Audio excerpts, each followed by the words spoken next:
My name's Jamie Stewart, and I'm joined by Matt O'Connor from Actuate Digital. Hi, Matt. Hi, Jamie. You all right, buddy? I'm very well. So Good. we were just talking about your amazing results last month.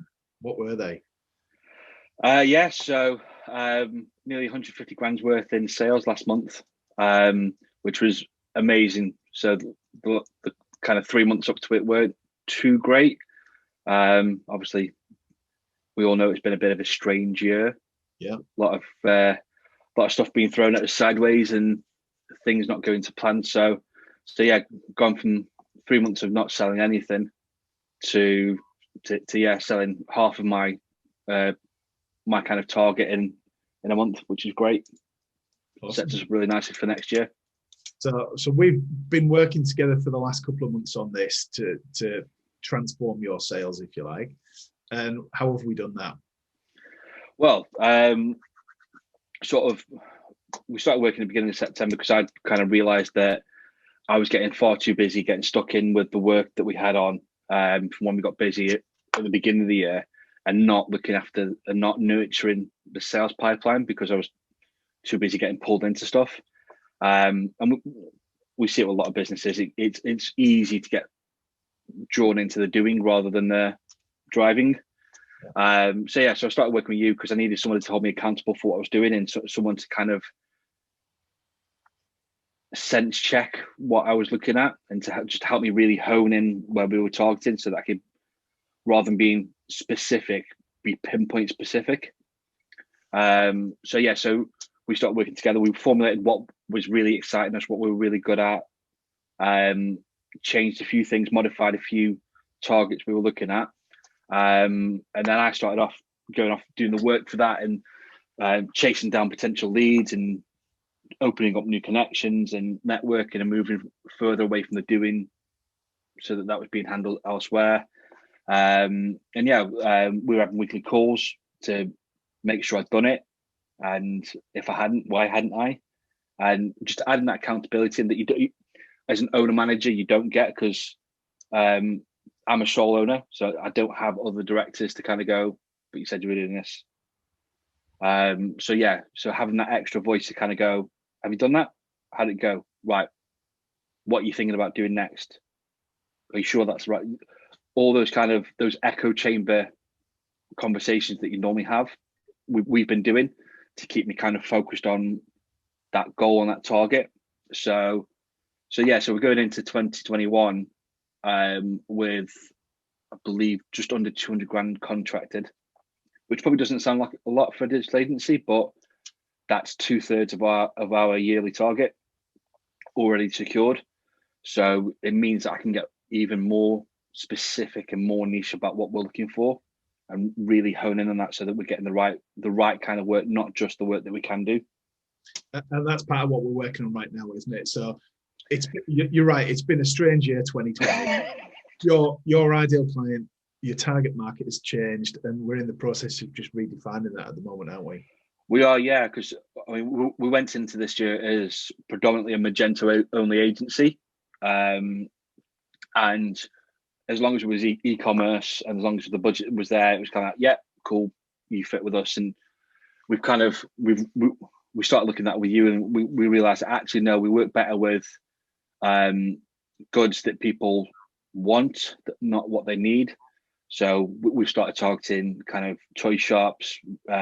Retail's always been good for us. Fashion, which we've obviously got a really long history of getting great results for. Kind of that homeware market. So your kitchens, your bathrooms, your tech. So like your smart devices and the thing you don't need it, but it makes your life a little easier. So we've really drilled down on that. Obviously, off the back of what we were talking about, we've gone out and found a new delivery partner. So we're now working with a company called Aero, so that we're not tied to one system and we can apply what we're great at, which is that strategy of getting you from here, converting X and turning over Y to here, where you're seeing a 200, 300% increase on your conversion rates and you're increasing your turnover by 1, 2, 3, 4 million in a short space of time. Because that's what we're great at. It's not and we worked this out with you. It's not the fact that we know Magento; it's the fact that we understand e-commerce and how people behave with it. So we're unlocking that piece now, and we're moving away from being that, I suppose, that tech house, which is what we always were, because we always focus on the technology, to a true agency where it's about the strategy and it's about, we're guiding you from here to there, and the technology piece is just there to support that. And I've seen a key part of it is, once you understand what you're looking for, you've then gone out and identified new referral partners that you can work with, taught them about your business so that they can get you the introductions that you want.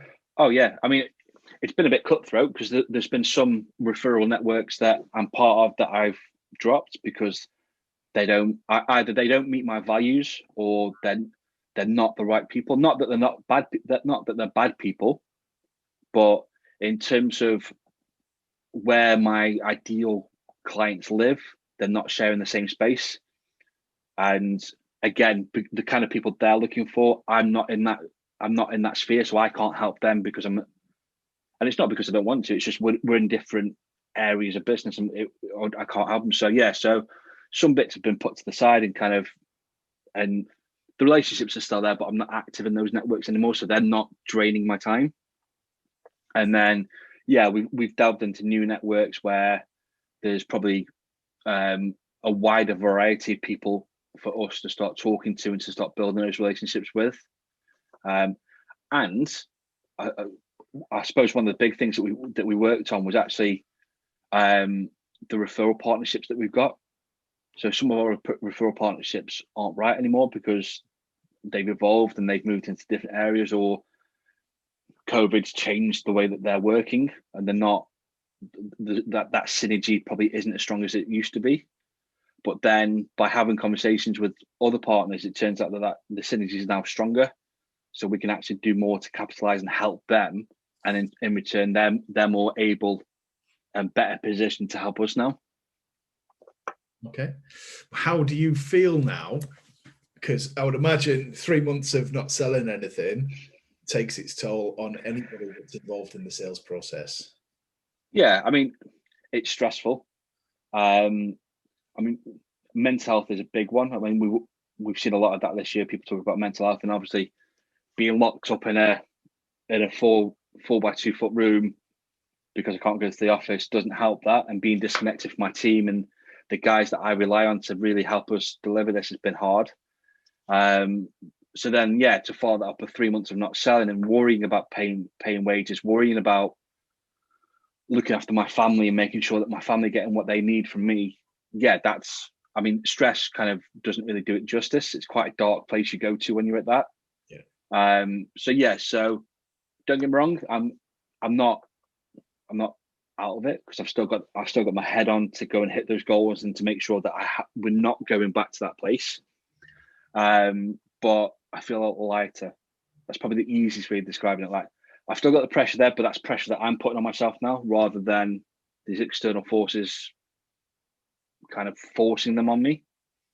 The pressure's now coming from me because I've got that drive now, and I'm still having weekly calls with you. And if I don't do what I've said I'm going to do, you're going to tell me off. Because when you're the boss, it's easy. If you don't do something, no one's there to give you a hard time. Oh no, I mean, I love my team, and like, whilst we get on, we can hold each other accountable. If I don't do something at that kind of steering the ship level, yeah. One, they're not really aware of what I do day to day to steer the ship and to drive us forward. And two, they're probably not going to speak up and say, "Did you chase that guy about potentially speaking to these guys?" Or, "Oh, did you polish off the process that you put into the proposals?" Or, "Oh, did you manage to make that networking on Monday night?" They're not going to know. They're not going to know that kind of stuff. And if they do, yeah, it's as much as we're a family organization in terms of we operate as a family, so we can have that accountability, we can have that kind of challenge. There is still that stigma that I'm the boss. They're not going to feel comfortable, I would imagine, saying that to me. Yeah. The other thing that's been a big change this year is obviously working from home. So you've put a home office in place now. The team are all separate. And I think it's just changed the landscape for a lot. And we've had this conversation a few times. Having an office was like a Oh, pride. yeah, ego, isn't it? Yeah. I mean, don't get me wrong. Like, I mean, again, we through the conversations we had, I still want an office. I still want that co-working space, Yeah. but I no longer want the converted barn with the exposed brick and all the rest of it. It's more about, well, actually, it's just a functional space where we can all get together when we need to, and it's more of a tool for the business rather than a necessity.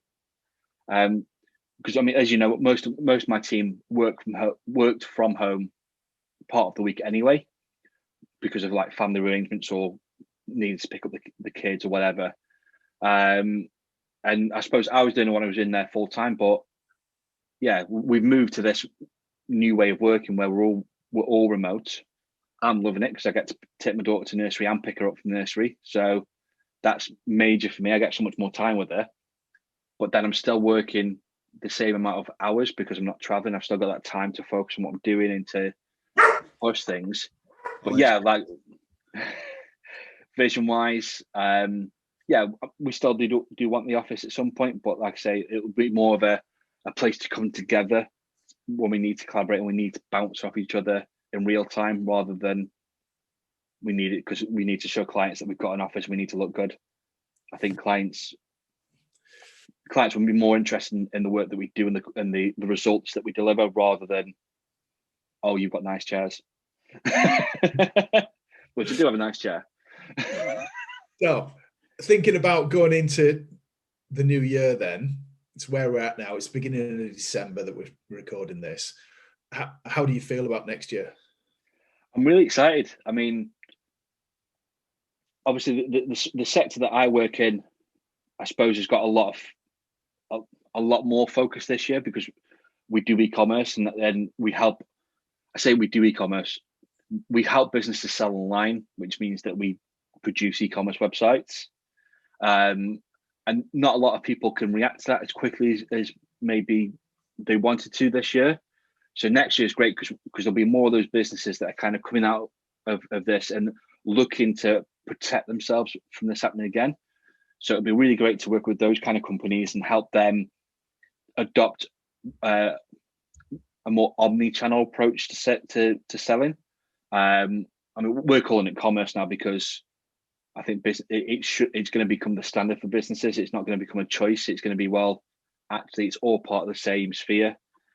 So I'm really excited about helping those kind of businesses expand, add security because if there is another lockdown, touch wood, there won't be. But if something happens where they can't open the doors to the shop, at least they've then got the digital presence to continue servicing those customers. But then also they've got the back office tools to be able to work from home and to be able to process those orders and to be able to keep the customer service going, because that's quite a key thing that I think a lot of people forget with the e-commerce is that actually the customer service side of it is still really important. And yeah, when you're transitioning really quickly from bricks and mortar physical locations to online, that customer service level has got to go with it.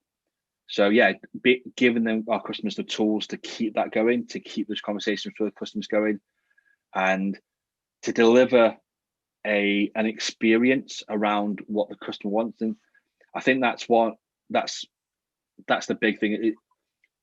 We still shop on the high street or at the complexes for the experience, and I think that's going to be the really beautiful piece of work that we'll be doing next year is adding the experience into these online solutions so that the customer feels comfortable, it feels nostalgic. It's like, oh yeah, this is what it's like when I shop with them, and that trust is there, and you've got that kind of, as cheesy as it sounds, that warm fuzzy feeling about buying from that brand, about staying loyal to that brand, and becoming a repeat customer, because that's the other thing that we really want to drive for customers is keeping those customers loyal and keeping them coming to them.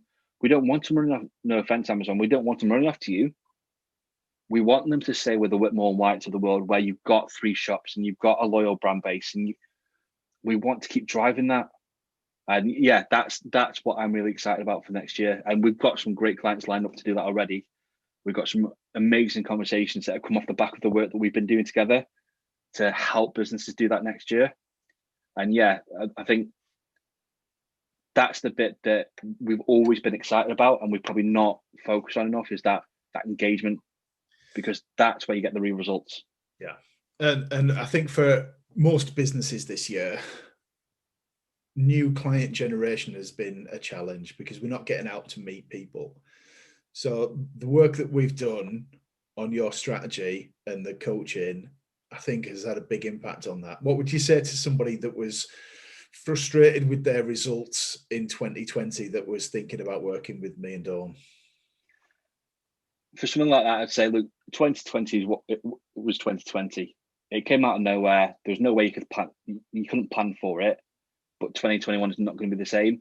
And I suppose it'd be the same thing I'd say to my clients: plan now, get the tools in place to help you do what you need to do now. And if you're worried or you're feeling anxious or fearful of what you're going to do next year and how you're going to bounce back from what's happened, then having that sounding board, having somebody to kind of go, look, let somebody from the outside look in and share your vision and to share your ideas and to challenge those ideas, that's going to give you, one, a lot more clarity and focus, because that's something we as owner managers struggle with, is keeping that focus on one space because we wear so many hats. But keeping that focus going, keeping that accountability, and that's not having a boss. That's not going back to what we've all escaped from, where we've got somebody above us barking orders. That's somebody saying, well, you said you were going to do this, so what are we going to do next week to make sure that we hit that? And being able to share the weight. So it is heavy, the crown that we wear when you're running your own business. It's not easy to take that burden on yourself, and just having somebody to share that with, to take it off you a little bit, so that you can focus on what your goals are, what your vision is, and what your win looks like for 2021. You guys are amazing at supporting that. And that's the thing, isn't it? I suppose that's the thing that probably people won't see, is that it's not about being taught, it's not about being led, it's about being collaborative, and you guys collaborate to help unlock what we already do well. Yeah. Do you know what I mean? Any business that's running is great at what they do. That's why they're doing it. They've already got the passion. That's why they're still doing it. They've got the quality. They've got all of that. They've already got the dream package. It's just we've lost focus and we've lost somebody to collaborate with to keep us driving forward. And yeah, working with you guys will help anybody who's got those frustrations to overcome them. And yeah, I think anybody who works with you is going to have an amazing 2021 the same way that we are. Brilliant. Thanks for your time, Matt. My pleasure.